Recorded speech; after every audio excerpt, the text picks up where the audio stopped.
estamos a punto de cumplir un año en Ficciones y creo que este es uno de los lanzamientos más importantes que hemos tenido acá, por lo menos que yo lo sienta cercanamente, sintiéndolo mucho. Mientras nuestro bartender prepara el cóctel de la noche, que obviamente se llama Sintiéndolo Mucho, vamos a empezar a hablar de este libro que, a pesar de lo que Silvia quería, salió 2 años después. Mucho afán, ¿no? A pesar de mi afán. Mucho afán. Y para mí como editor, perdón, empezar yo hablando de mí, pero quiero decirlo porque es muy importante. La verdad es que es un honor y toda una fortuna haber trabajado en este libro con tanta calma, tanta paciencia y tomándonos todo el tiempo del mundo para finalmente llegar a esto que ustedes van a tener hoy en sus manos, si lo compran o si lo ven o si se lo comparte a alguien. Entonces, pues nada, aquí estoy con las autoras de este libro. Decidimos que íbamos a charlar entre nosotras porque creo que hay que hablar de todo lo que nos pasó haciendo este libro. Entonces, yo voy a empezar por ahí, Silvi, y después de tantas veces que nos lo leímos en voz alta y tantas veces que lo vimos y que ya lo tenemos aquí al frente, nunca te pregunté esto, y es ¿por qué te lanzaste con tu primer libro, con este tema y con esta historia? Bueno, hola a todos, ¿me oyen? ¿Me oyen? ¿Sí? ¿Sólido? Ok.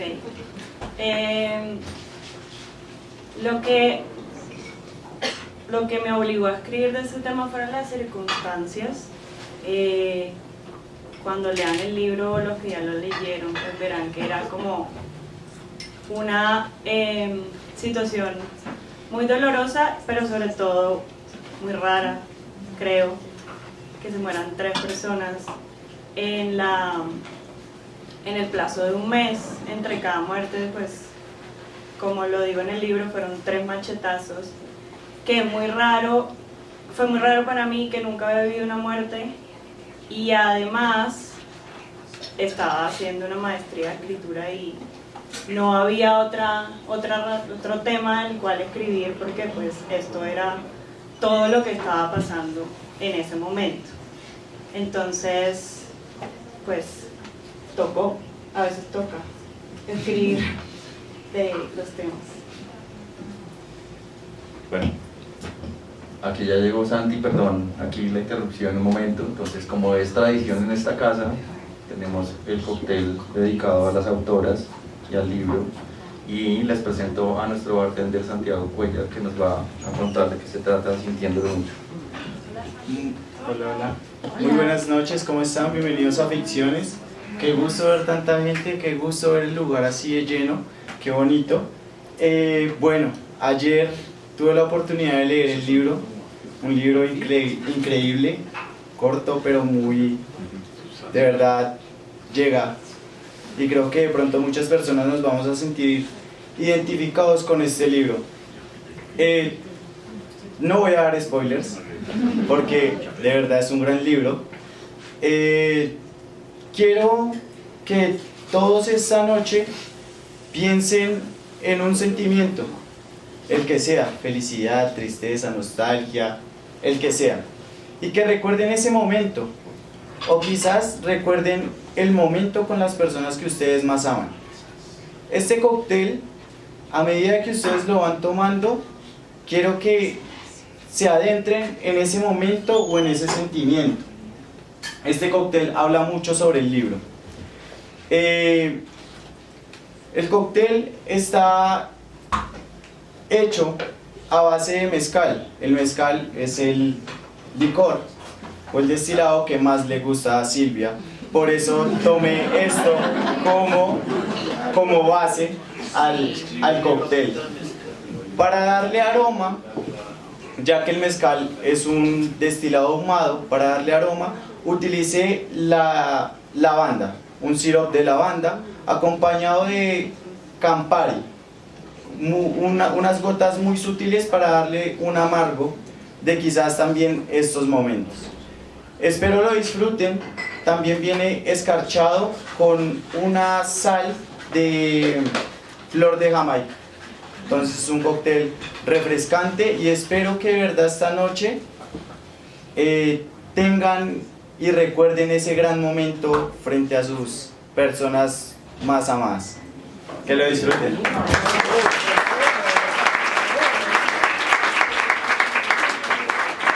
Gracias, Santi. No, pues ya, lloradera. Pero, bueno, a ver, me hiciste una trampa y también te pregunto porque esto fue un manuscrito, para quienes no lo saben, que fue trabajado en una maestría de escritura creativa. Y también me gustaría que hablaras de ese proceso, porque esa lección de ese texto después de la maestría y saltamos a este libro, porque decidiste publicarlo. Eso es lo que también quería que nos contaras.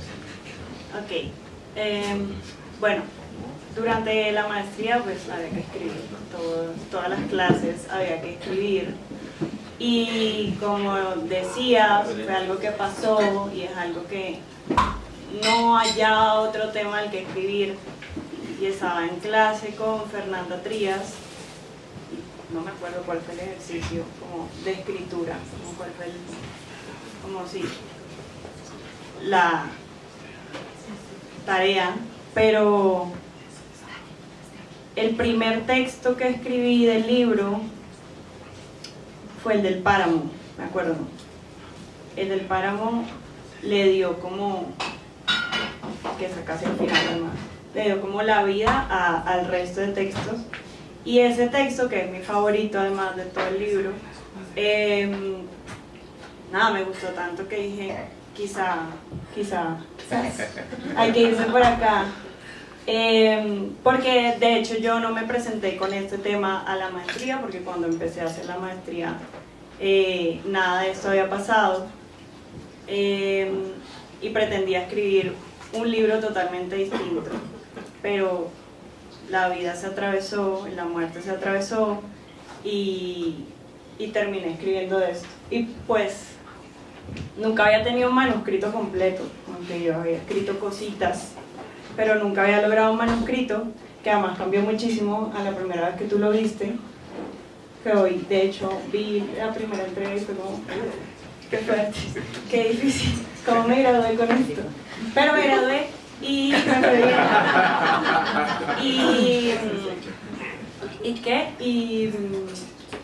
Y ya nos conocimos y te propuse hacer este libro. ¿Cómo te sentiste tú cuando te propuse hacer este libro? Así es, Silvia. Gracias. Bueno, sí, te lo preguntaba porque para mí fue una experiencia, como ya lo había dicho al principio, muy profunda, también fue catártica. Hice catarsis las 7 veces que nos lo leímos en voz alta, repito, una de las veces. Y claro, yo como editor público que soy, aquí están varios de mis colegas, compañeros, demás compañeros también, saben que hay que hacer libros de afán, y tú misma lo sabes, Fiore, diseñadora de la Biblioteca Nacional de Colombia. Entonces pues todo tiene que estar para mañana, y bien, y bonito, y sin errores. Entonces, claro, cuando recibí el manuscrito de Silvi, bueno, dije, esto va a estar complejo, porque claro, no es, como lo dije ahorita Santi, me llamó mucho la atención, es un libro muy corto, pareciera corto, pero ahí está condensado mucho sentimiento y mucho trabajo de hilación de palabras, de pulir, de trabajar mucho cómo suena y cómo resuena cuando lo lean. Entonces, creo que esa pregunta que te hacía es importante, porque en el oficio editorial muy pocas veces uno le tiene tanto cariño y tanto consentimiento a un texto, y eso fue lo que hicimos. Entonces celebro que este sea tu primer libro y que seas tan valiente de haber publicado esta historia que ahora todo el mundo va a conocer. Yo la verdad es que no lo pensé mucho, o sea, ahora estoy aquí como, wow, llevé esto muy lejos y no lo pensé bien. Pues la casa llena. Cuando te dije, o sea, yo dije, bueno, hagamos un libro, suena como algo chévere. Y ya luego entró Fiore en la ecuación. Entonces aquí viene nuestra querida Fiore. Resulta que una vez trabajaba el manuscrito, Silvi tenía listas muchas imágenes, fotografías, recuerdos digitales de esa época compleja y dolorosa que fue la pandemia, y decidimos, bueno, ¿cómo vamos ahora a compaginar lo que ya trabajamos desde el texto con las imágenes? Aquí está presente Juan Pablo, que inició el proceso con nosotros. Y vamos por otro lado con Juan Pablo. Le dimos muchas vueltas, muchísimas vueltas, mucho papel impreso, muchas copias en auros de fotografías, tratando de ordenar esto sobre los sofás de la casa de Silvi. Y llegamos a ti, Fiore, porque nos interesaba muchísimo lo que tú expresas con las ilustraciones, y decidimos que esa era la parte visual que queríamos para este libro. Entonces también quiero que nos cuentes cómo fue esa experiencia que te soltamos así de repente. Nos reunimos en el barrio, en La Soledad, y vimos muchos referentes de libros que nos gustaban un montón y empezamos a trabajar en esto. ¿Cómo fue esa soltada de ese chicharrón? Yo creo que en la vida nada es casualidad, y curiosamente la primera persona con la que me reuní para hablar de ese libro fue un compañero de colegio, que un buen día se enteró que en su biblioteca y que su novia tenía un libro que era mío y que yo había escrito y que ella se lo había mostrado, y él le había dicho, oye, pero esa persona estudió conmigo. Y entonces ahí Silvia le confesó que ese libro le parecía hermosísimo, y de alguna manera se creó un inception en Silvia de, bueno, quizás esta persona pueda ayudarme a ilustrar mi libro. Yo creo que quizás, Javi, de pronto ya tenías más ubicado mi trabajo y algo de mi existencia por ahí, y supongo que ahí Javi dijo, listo, me parece una muy buena idea.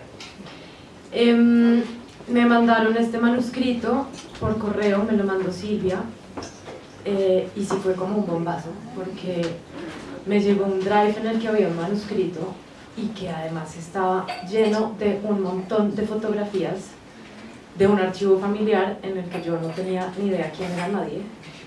Y de repente Silvia me dijo, bueno, pues léete el manuscrito y pues échale un ojo a las fotografías y me dices qué te parece. Wow, ok.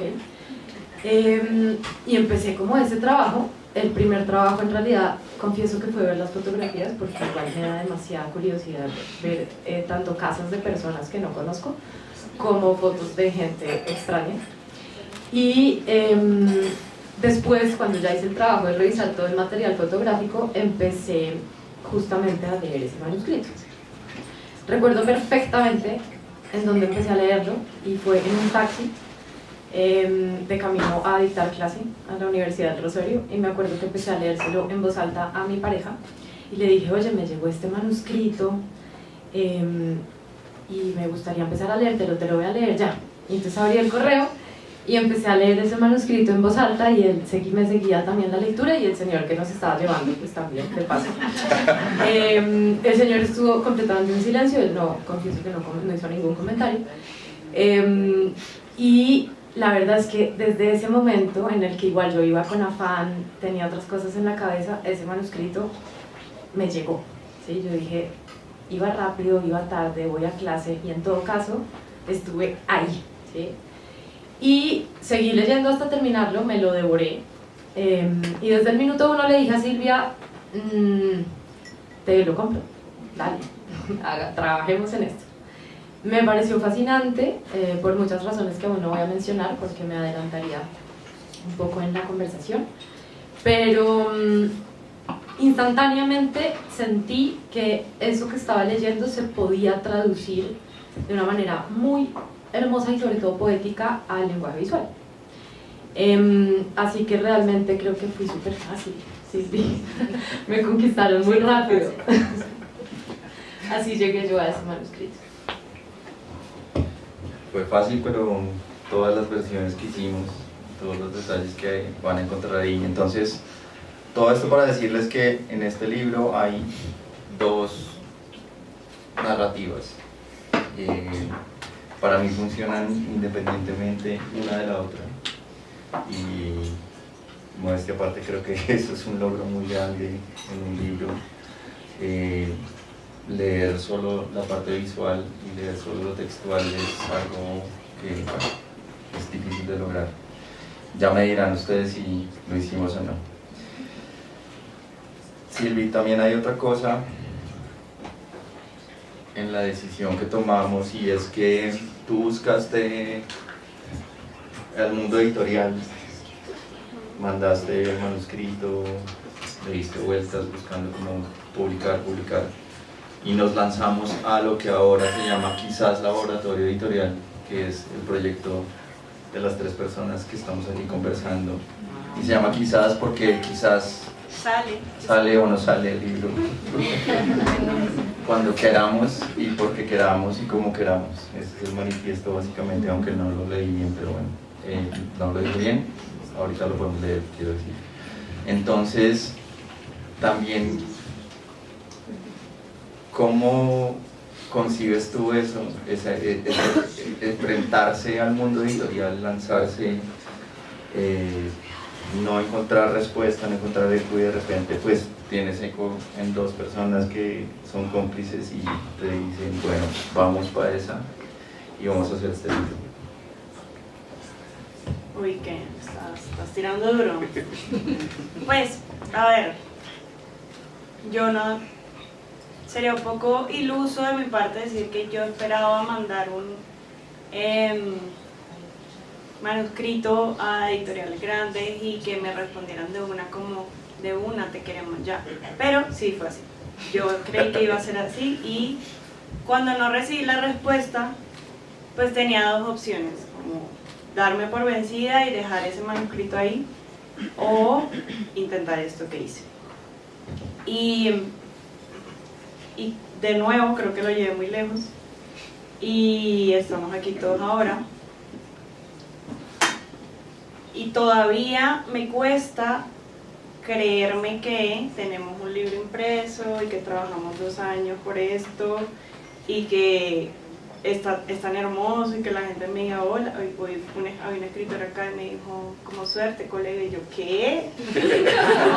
No, momento, porque pues es como que todo me lo inventé yo, y qué derecho tengo yo a hacerlo si soy una persona a pie que solo escribió un manuscrito.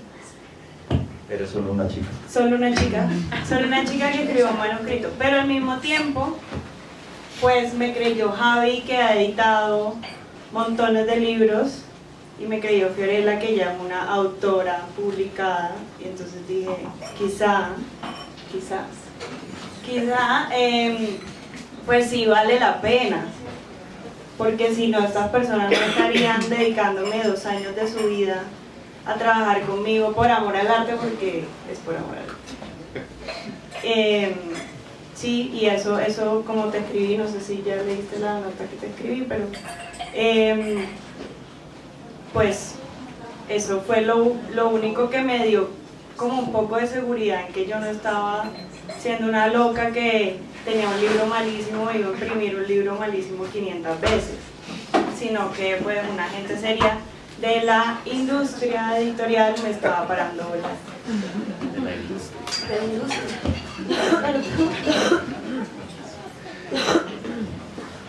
Silvi, es que eso que estás diciendo también me lleva a otra cosa que he pensado en estos días, que es que todo el mundo se pregunta, porque claro, hay que encasillar los libros en un género, y nosotros mismos lo hicimos, ¿no? Tenemos un grupo de WhatsApp, entonces, oiga, ¿qué le ponemos al libro? Prosa apocalíptica, poesía depresiva, no sé. Y el otro día estaba aquí hablando con mi socia, amiga, Consuela, y pues una de las lectoras más brillantes que conozco, y lo agarró de una. Es prosa poética para mí, digo, pero quiero meterme entonces en ese tema. ¿Por qué esa preocupación por encasillarlo ahorita si igual va a empezar a rodar y la gente va a decir esto es tal cosa, esto es esto otro? No sé.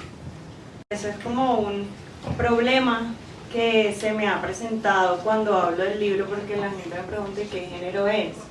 Y yo digo prosa poética, pero no todo el mundo, o sea, como que hay que explicar qué es la prosa poética y tal. Y hay gente que dice es un poemario, y no es un poemario. Y en realidad yo no necesito ponerle como un nombre o un género, pero pues es lo que todo el mundo pregunta. Entonces ya ahí me volví loca como prosa poética o ensayo poético, y ahí fue cuando les dije por WhatsApp como, oigan, ¿y ustedes qué creen que es este libro? Pero ya el libro estaba impreso, ya el libro todo, ya lo habíamos trabajado, pero para Con el mí ISBN y todo. ya habíamos dicho como, ni sé qué lo pusimos en el ISBN, pero en todo caso en prosa poética son textos cortos, sí, en prosa poética. Bueno, vamos a ver en dónde lo ponen a Luis Ángel Arango. Fiore, ahora me quiero meter por otro lado importantísimo, que, claro, tuviste este reto, ilustrar, mezclar imágenes muy íntimas, Que no se vean caras. que no se vieran caras. Fue una decisión editorial, que no se vieran las caras de la familia de Silvi, la única cara visible es la de ella. Y también los materiales de este libro, toda la lucha que nos dimos por elegir el papel, el troquel, el repujado, en fin, todos los detalles que tiene Sintiendo el Mundo. ¿Qué tanto se puede revelar?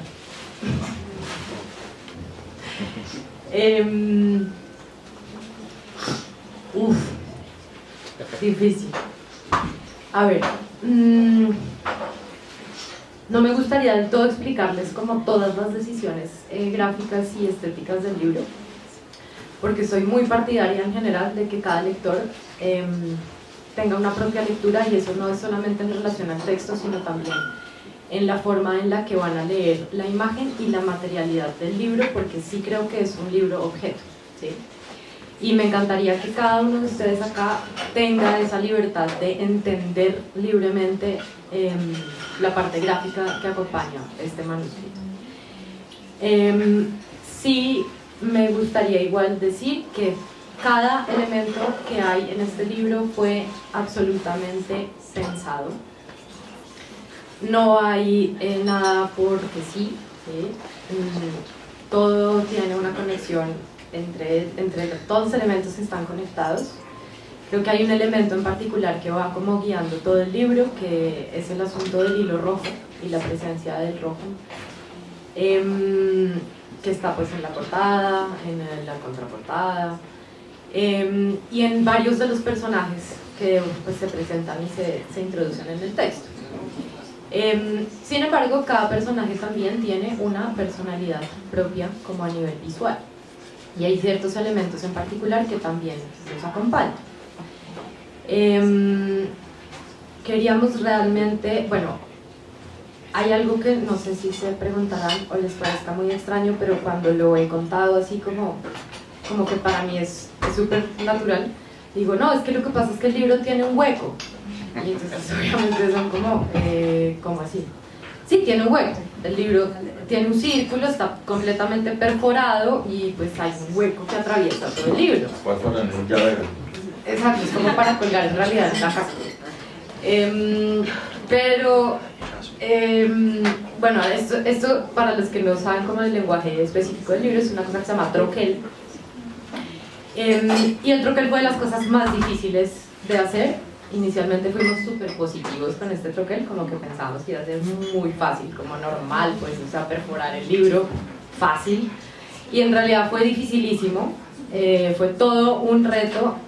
Yo creo que hubo algún momento en el que hasta nos cuestionamos si realmente perforar el libro o no perforar el libro. Pero nos lanzamos como micos, o sea, esto fue... Chao, perforemos las 500 copias y mañana veremos. Y ese hueco sí tiene una razón de ser, de hecho varias diría yo. Todo el mundo tiene una explicación, yo he oído varias explicaciones. Me fascina. Como que es el hueco que te deja la muerte, un balazo, Exacto. el hilo. Correcto. Pero tú quieres que la gente toda entienda lo que quiera entender del hueco. No, yo quiero que la gente entienda lo que quiera entender del hueco. Absolutamente. Y lo que les decía, no creo que el hueco tenga una sola explicación. El hueco llega a cada uno de nosotros de una manera completamente distinta, ¿sí? Que resulta ser en algunas páginas más evidente que en otras, como la intención, por ejemplo en la ilustración, en la que están los globos y pues de repente el hueco es uno de los globos que están sosteniendo las personas. Bueno, en realidad las personas no sostienen globos, sostienen diferentes maneras de decir lo siento mucho y acompaño tu dolor. Pero justamente una de esas palabras deja de ser palabra y empieza a ser el hueco del libro, ¿sí? El libro pasa por ser un globo que no está, el hueco es un hueco, el hueco es el vacío de la foto de perfil del teléfono, ¿sí? El hueco es demasiadas cosas en el libro. Entonces, tampoco se podría cerrar aunque yo quisiera la interpretación. Oye, ¿cuál fue la imagen más difícil de hacer? Lo tengo súper que la que no tiene imagen. Hay una que no tiene imagen porque nunca pudimos. Nunca pudimos. Hay dos. Está esa. Y la verdad de todo es que era una imagen, pues a ver, para los que han leído el libro, no voy a decirte qué es, pero es uno de los textos que yo diría que es pues de los más íntimos, de alguna manera, y en el que hay una ruptura un poco como del tono que va a llevar al que nos va sumergiendo ese texto. Y justamente esa ruptura hace que también a nivel visual fuera como, como casi como si me tocara volver a descubrir cómo volver a ilustrar el libro, cuando ya venía como, wow, le cogí el rollo, ya tengo la cosa, y de repente uno llega a este punto y es como, uy no, ahora ya no sé qué hacer. Y propuse varias opciones y las veíamos y había silencios eternos, como bueno, está esta otra opción, y todos así. Sí. Hasta que en un punto les dije, pues no va a haber imagen, ya está, no va a haber, el silencio también es necesario, el vacío es necesario, démosle un corte como al ritmo del libro y dejemos esta doble página en un color muy tenue que acompañe también ese rojo pero sin imagen. Y creo que fue la decisión más acertada que pudimos tomar. Y luego la otra más difícil fue, creo que es la segunda. La del vestido negro. Porque es que yo creo que en tu cabeza, claro, tú tenías un vestido negro muy específico que yo ya sé cuál es. Pero pues de repente yo decía, ¿será que ese vestido negro lo tengo que pensar así tal cual? ¿O puedo variar un poquito el vestido negro? Y entonces ahí justamente entran esos como espacios grises de hasta qué punto va esa literalidad, hasta qué punto no, ¿sí? Y hubo muchos momentos así, como por ejemplo el espacio de la casa de tu abuela, si no estoy mal. Yo te decía, bueno, ¿y qué pasa si jugamos a que la casa de tu abuela yo me la imagino así, o tu casa, o sí? aunque yo estuviera viendo ese material fotográfico de archivos. A mí me llegó Silvia de repente después de mandármelo todo por Drive. Yo le dije, no, a mí el Drive no me gusta, o sea, yo todavía creo que las reuniones se hacen es que por Excel. Y no por Fiorella Calendar. programa las reuniones por Excel. Y pues a mí todavía hay cosas, a mí me gusta mucho lo análogo y pues de repente le dije a Silvia, no, eso de Drive y las fotos, súper, pero no, a mí tráeme las fotos. Entonces Silvia llegó súper juiciosa con una bolsa enorme, pues no sé, o sea, yo calculo que fácilmente podía haber 70 fotografías. Estuve aproximadamente unos, por ahí, 4 meses con las joyas. Estamos compensando cómo digitalizamos Sí. este anillo. Y sí, tal cual. O sea, yo tuve joyas, tuve muchas fotos que además yo sentía una responsabilidad muy grande, que eran todas las fotos originales, y una cosa súper íntima. Yo tuve que viajar con ellas, eso no lo dije en su momento, pero ellas viajaron conmigo por lugares. Gracias. Ellas fueron a Cartagena, sí, ellas estuvieron en diferentes lugares y Hicieron cosas. sí, ellas hicieron cositas. Sí, conocieron el mar. Y bueno, pues las cuidé, las devolví intactas. Pero de acuerdo. Porque es que quiero decir que, o sea, creo que tuvo que ser difícil para ti porque para mí fue muy difícil tener fotos familiares, tener un archivo familiar y ser respetuoso con ese archivo familiar y con cómo se ve en un libro, que fue lo primero que te dije cuando te entregué las fotos, como yo quiero, o sea, esto es muy importante para mí, como la imagen, pero al mismo tiempo no quería que fuera como una exposición de mi familia, que ya lo estaba haciendo el libro, pues el texto, ni que fuera así como una cosa que ya se fuera medio a la pornomiseria, por decirlo así, porque había fotos sí muy tristes. Sí. Entonces, y para mí era como muy difícil decirte como no, cámbiame esto, porque siento que se está yendo a ese lugar, pero De la tristeza. de la tristeza y como de darte esos parámetros de no vamos a mostrar caras, no vamos a hacer de esto como un show, sino que fuera algo hermoso como lo es ahora. Creo que el caso más bonito de todo el libro, con respecto a lo que estás hablando, es la receta del arroz con pollo de tu abuela. Y eso nos suscitó un montón de reflexiones, rompía con el diseño, además, porque van a ver que es una receta dibujada por una otra ilustradora aquí, sí. Y claro, reafirmo que es un acto valiente, porque una vez se compra este libro, revelaste unos secretos, una historia, un archivo, como lo dice Fiore, y entre otras, gracias, pues, sintiendo mucho. Salud.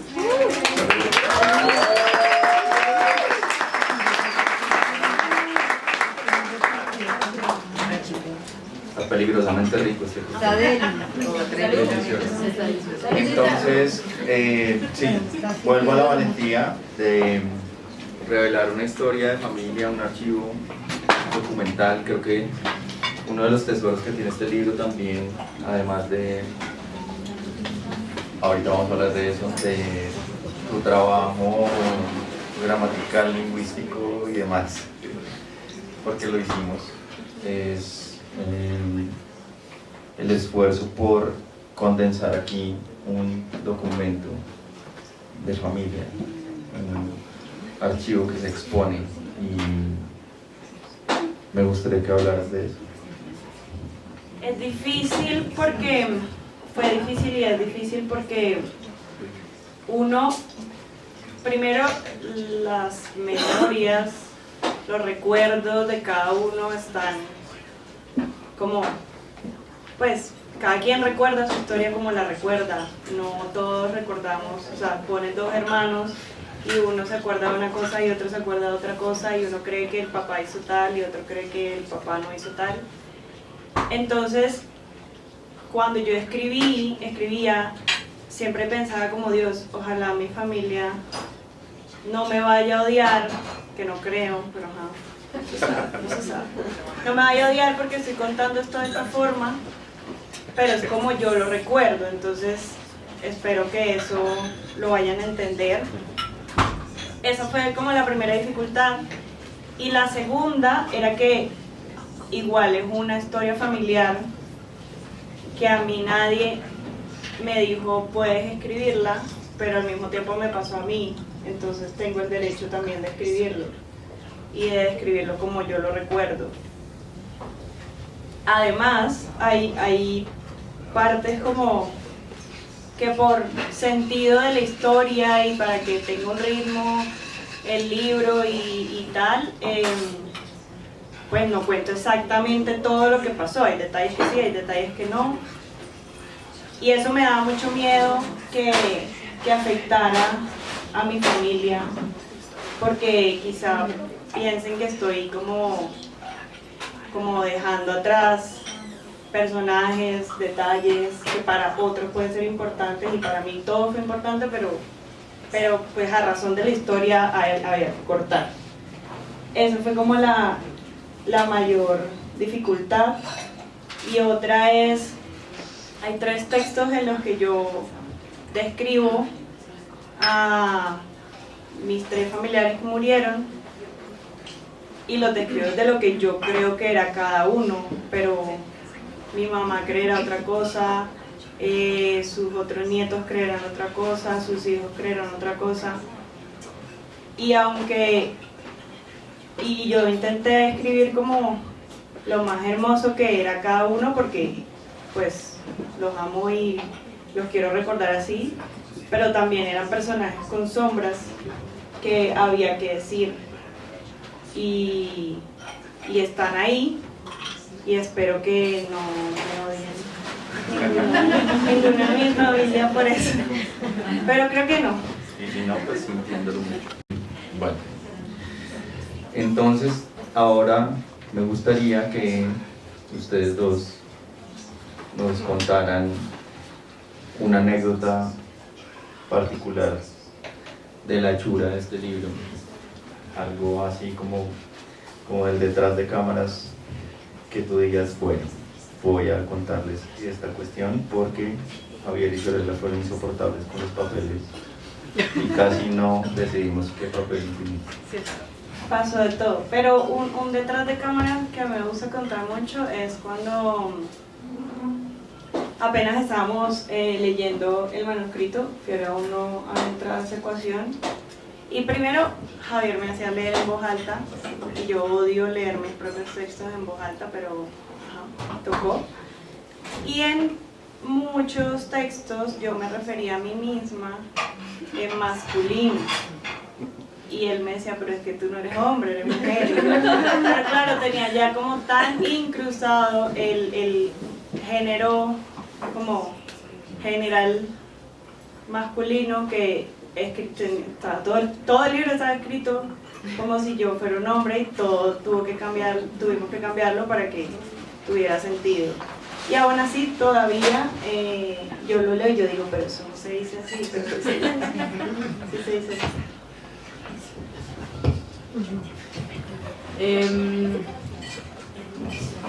Yo creo que en realidad, no sé si es una anécdota en particular, pero creo que fue el saber lidiar con los ritmos tan distintos que tenemos. Silvia es una acelerada que yo no puedo describir, o sea, y aprendí a hiper mega amarla en su acelere. Javi, yo diría que somos mucho más... ¿Qué palabra nos pones tú? Tranquis. Una gente súper chill, súper tranqui. Una gente que se levanta a las 10 de la mañana y yo me levanto a las 6 de la mañana. Y ese Ya tenía 4 horas de 8 trabajo. mensajes de Silvia a las Teníamos 6 de la mañana. más de 8 mensajes de Silvia a las 6 de la mañana. Y yo decía, pero ¿qué hará todo ese tiempo? De verdad, como Fue que... la verdad, porque pero bueno, hacía esto, o sea, súper, en realidad está genial. Y pues llegó un punto en el que también creo que igual que yo somos un poco perfeccionistas, ya maniáticos, un poquito. Y Silvia ahí es más tranqui, ¿sí ven? Entonces ahí nos compensamos. Pero la parte final de la escogencia de los papeles, la encuadernación, las guardas, el color de las guardas, cuál de los múltiples rojos, de todos los rojos que puede haber en el mundo, vamos a escoger para las guardas, hasta que de repente ya nos llegó un mensaje de Javi que yo dije, uy, este es de los míos, pero denso, que decía, es que, chicas, yo estoy muy preocupado, porque es que imagínense, miren, el rojo es muy importante, pero el rojo del hilo que sale adentro del libro en las ilustraciones es un rojo, pero tenemos el rojo del título que dice Sintiéndolo Mucho, que no sé si es el mismo rojo que el del hilo de dentro del libro. Ahora tendríamos el tercer rojo, que sería el rojo de las guardas del libro. Imagínense que fuera otro rojo, y además el rojo del hilo de la encuadernación del lomo. Y yo, wow. Ok, Javi, todo va a estar bien. Yo ahí ya dije, ¿cómo? Este libro no va a salir nunca. O sea, y entonces después yo, que era la encargada de comunicarme con Esperanza, que fue la persona que nos acompañó en todo el proceso de la armada del libro, yo, como una loca, hola Esperanza, ¿cómo estás? Mira, es que estamos súper preocupados porque el rojo del hilo del lomo del libro tiene que ser el mismo rojo del hilo que aparece dentro del libro, pero también el mismo rojo de las guardas, el mismo rojo del corazón, el mismo rojo de la... Obviamente Esperanza no, me dejó en visto, o sea, es decir, jamás obtuve una respuesta a ese mensaje, y yo simplemente le dije a Javi como, Hay que confiar, pero todos los rojos son. va, déjalo ir. O sea, todo está bien. no, pues todas las bolsas de clonazepam y bromazepam que tuve que tomar para el rojo. No, yo no. Yo soy moderado.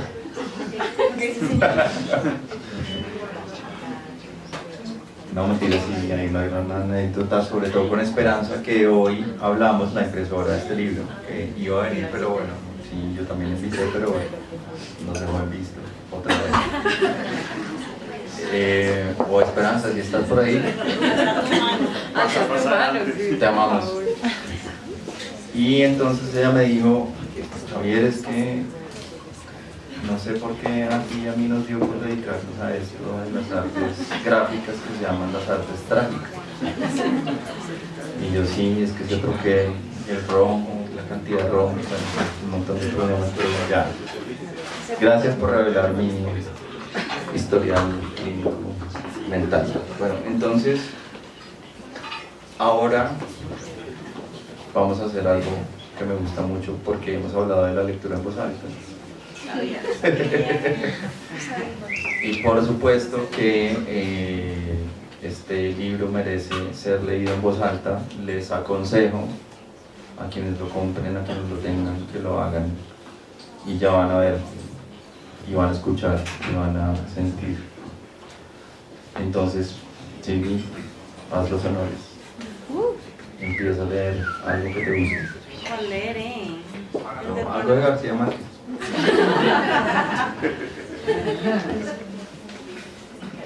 Ah, bueno, la noticia de hoy es que ya eres autora desde hoy, ¿no?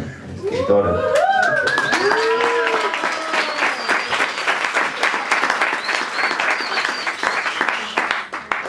ver. Ah, bueno, este.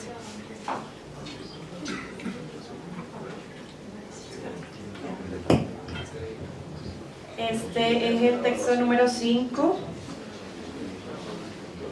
y va.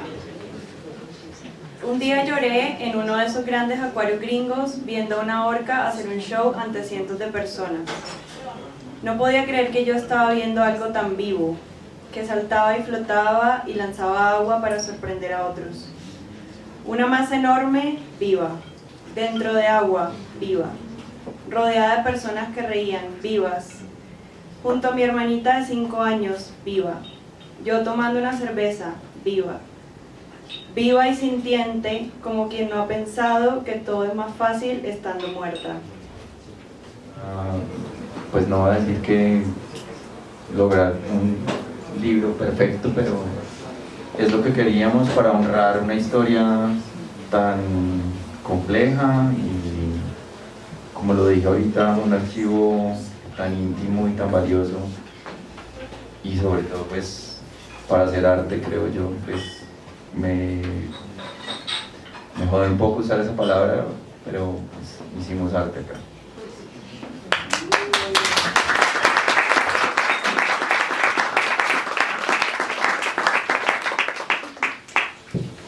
Pues a ver, yo llegué tarde al proceso, ¿no? Yo me perdí un año, o sea que por ahí dijeron Fiorella y no, pues fue culpa mía. Ya había un año previo en el que yo no sé qué pasó. Pero en el año en que sí estuve participando en este proyecto, ¿fue un año exacto? ¿O un poco más? Un poco más. Quizás sí tengo más la culpa de lo que pensaba. Pero se miró en Excel. pero miro en el Excel qué fecha fue la que empecé a trabajar. Pero no, realmente creo que fue una cosa muy de equipo. Bueno, no, Silvia tuvo momentos en que dijo, yo ya no puedo más. Yo ya tengo mucha ansiedad. Mi frase preferida era, yo puedo vivir con esto. Cuando Javier y yo peleábamos por el rojo, Silvia, yo puedo vivir con esto. Y Javier y yo, Bueno. ok.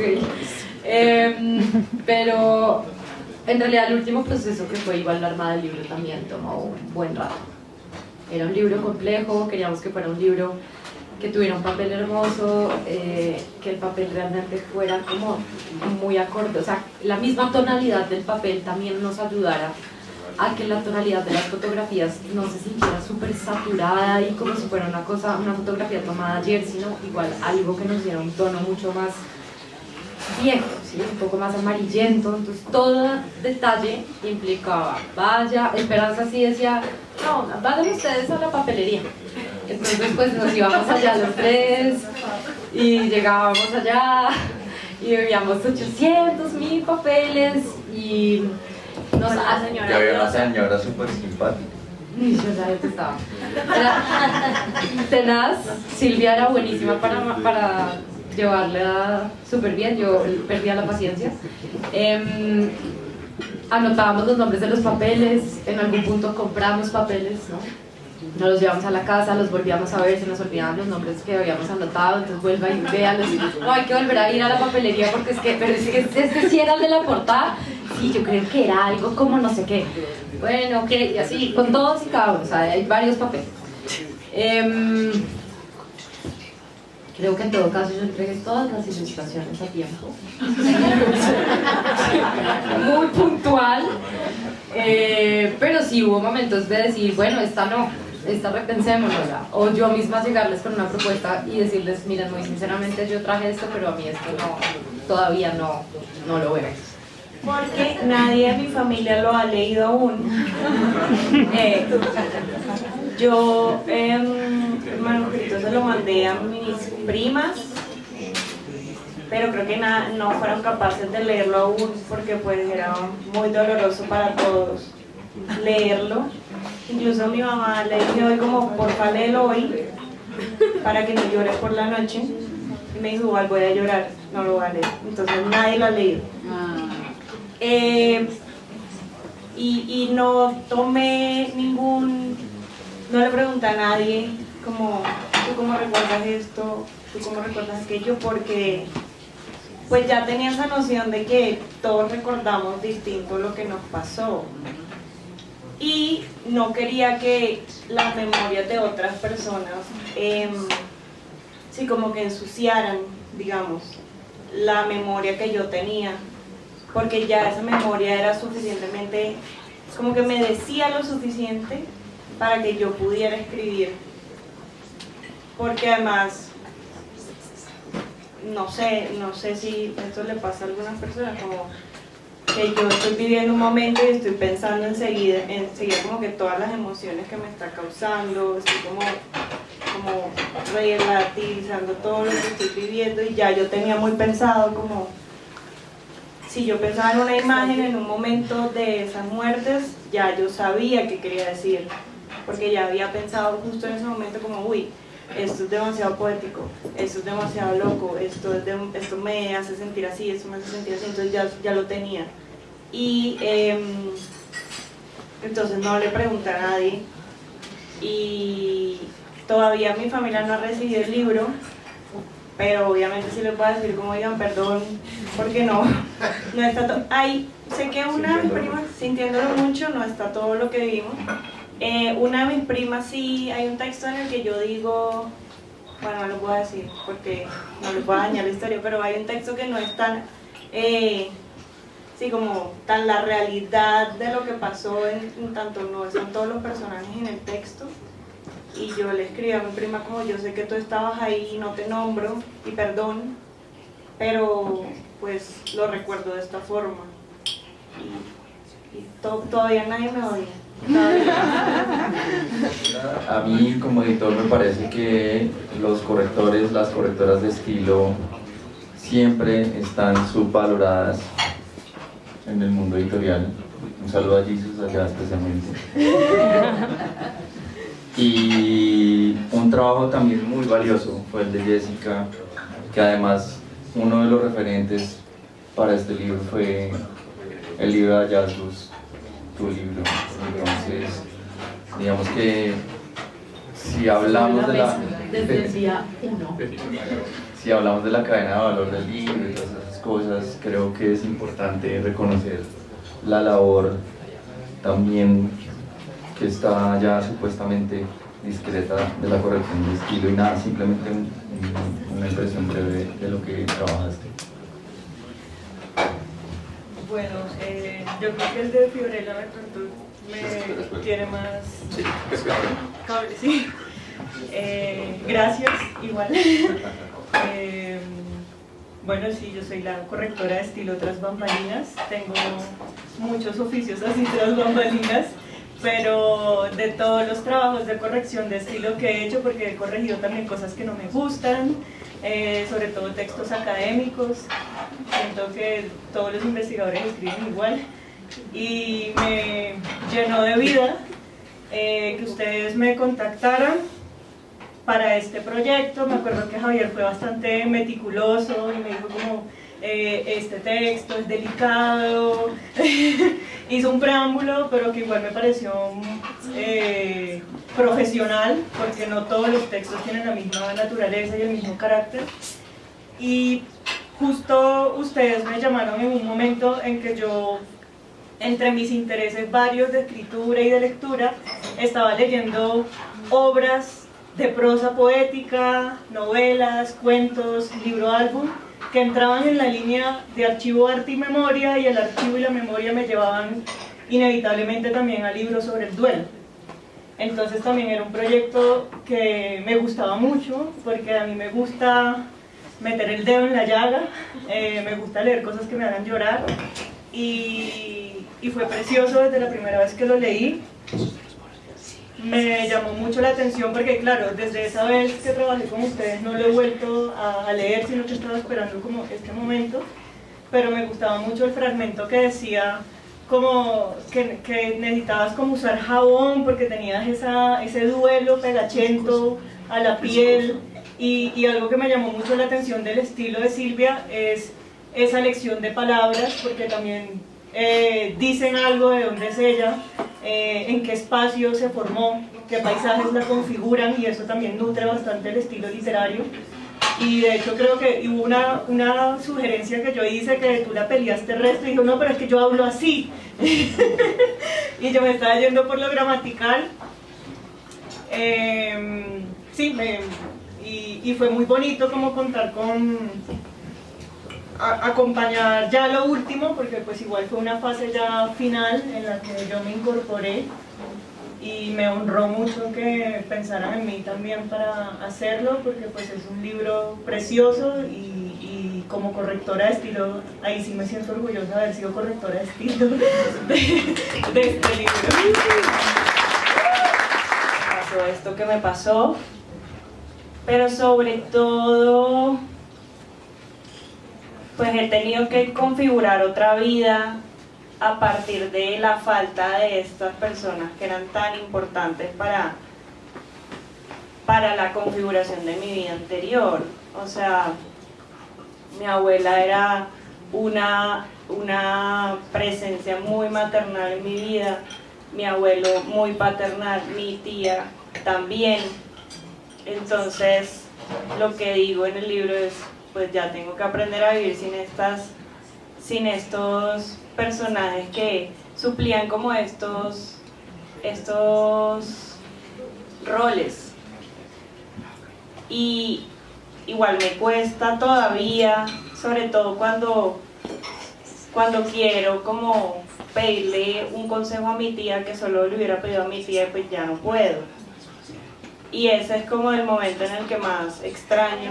La parte digital era muy importante, porque como todo esto pasó en pandemia, muchas de las misas, rosarios, no sé, funeral, no sé qué, todo esto se vivió en la vida digital, pues que era la vida en ese momento. Entonces, y eso hacía parte de las cosas que yo decía, pero esto tan raro, como porque esto es así, y porque estoy recibiendo, como, porque le estoy dando la paz de la misa a mi mamá por WhatsApp, o sea, eso era demasiado raro. Y yo desde el minuto 1 les dije como, oigan, esto tiene que estar porque hace parte como de esta historia y de esta desfragmentación que se vivió en ese momento. Y a mí, yo tenía mucho miedo porque yo estaba haciendo muchas cosas que no se hacen, como decirle a un editor, hagamos un libro y lo sacamos nosotros mismos, y no una editora grande que te dice, ven, te saco un libro. Entonces esto ya era otra cosa que estaba ensuciando, como dices tú, el libro, pero al final, ¿tú qué piensas? Pues me parece una gran pregunta, porque ese ensuciar está completamente presente, sintiéndolo mucho. Está todo el mundo digital. Ahí sí, pues, para usar una frase cliché, no va a ser spoiler, pero pues el recorrido es como si estuvieran viendo unas historias de Instagram. Todo el tiempo lo van a ver en las cornisas, y por eso no tiene folios, no tiene páginas, y es como si estuvieran recorriendo historias de Instagram. Y además de eso, le pusimos mucho énfasis a lo que dice Silvi, porque era una estética muy de 2020. Te invitamos a la misa por Facebook, aquí va el enlace y mis condolencias, ¿sí? ¿Algo bien? Sí, no. Sí, like. No sé, todo mal. Entonces, claro, fue todo un debate también, porque para no ensuciar el diseño tuvimos que embellecerlo, y por eso van a encontrar muchos detalles alrededor de esas piezas digitales. Y bueno, pues no sé si me voy a tirar algo y ustedes se van a emberracar conmigo, pero la misma página de créditos está escrita en lenguaje de código HTML, porque es de una historia de Instagram en concreto, de Silvi. Entonces, lo digital está muy marcado en este libro impreso, y le dimos otra estética. ¿Tú qué quieres decir, Silvi? No, es un poco lo mismo. En realidad agradezco mucho tu pregunta y me encanta que hayas usado la palabra ensuciar. Porque sí, son dos estéticas completamente diferentes y unirlas no es nada fácil, y de alguna manera sí se siente como que todavía hay un poco lo digital, no debería caber acá. Y nuestra vida está muy presente en el mundo digital. Entonces es un poco curioso que no hayamos como ya aceptado, seamos un poco más fronteros de, bueno, a ver cómo consumimos contenido. O sea, casi que diría que en Instagram o en, bueno, las plataformas nuevas, los textos para mí ya son imágenes. O sea, uno ve capturas de, no sé, 3 renglones, eso ya es para mí es imagen, eso ya no es texto. Y desde que me llegó mi bolsa gigante de archivo fotográfico, en ella también llegaron cosas, bueno, ahí también estaba en el Drive, de ya como las invitaciones como tal, de los pantallazos y las cosas que se habían enviado en ese momento durante, pues como en el chat familiar. Y también ahí hubo reglas que eran no, por favor no publicar ningún nombre. Entonces si ustedes se fijan como muy detalladamente en las invitaciones que hay, que son las invitaciones reales, también hubo una curaduría en poner como unas cintas para que no aparecieran los nombres, entonces simplemente se reemplaza el nombre de la tía por mi tía con una cinta de enmascarar, la foto de su tía no está, simplemente un ramo de unas flores que además, por eso les digo que ningún elemento es gratuito, que se llaman las siempre vivas. Y son unas flores que están secas y pues en teoría nunca mueren, pero pues ya están muertas. Y las siempre vivas son justamente como ese personaje que reemplaza a su tía. Y en realidad me pareció, pues de nuevo repito, el troquel, el hueco, la perforación, el visor, cumple muchas funciones. Y entre esas, una de ellas es hacer alusión a nuestra foto de perfil de las redes, que acaba siendo un círculo que te marca y al lado tienes tu nickname, que en ese caso es Sintiendo lo Mucho. Porque casi que es como que Silvia es ese personaje, Silvia es Sintiéndolo Mucho. Entonces, me alegra que hayas visto eso, porque sí está demasiado presente en todo el texto, pero diría yo de una manera como muy curada y poética para que se llevara bien igual como con este formato. Es que es precisamente eso, lo que dices, que tú eres copy, entonces me entiendes. Sí, no sé, a mí un día se me ocurrió, como que un día me levanté y dije, el libro se tiene que llamar Sintiéndolo Mucho porque es algo que a uno le dicen cuando llega como al funeral de alguien, como, sintiéndolo mucho, que no dice nada, y además, pues, uno está sintiéndolo mucho cuando lee el libro, como que está sintiendo mucho. Me encanta. Así. Entonces es eso, como un juego de palabras entre lo que dices cuando llegas al funeral y que lo estás sintiendo mucho. Y se me ocurrió un día, no sé, yo me levanté con esa idea, creo, sí, es verdad. Una manera de, aunque suene cliché, hacer catarsis de esas frases. Por eso hay una página especial en la que están todas, ¿no? Ahí están Los globos de alas. de alas. Dicen, mis mayores condolencias, lamento mucho tu pérdida, comparto tu dolor, mi más sentido pésame, te acompaño en el sentimiento, siento por lo que estás pasando, sintiéndolo mucho y me pesa. Estoy contigo. Muchas gracias por haber estado aquí.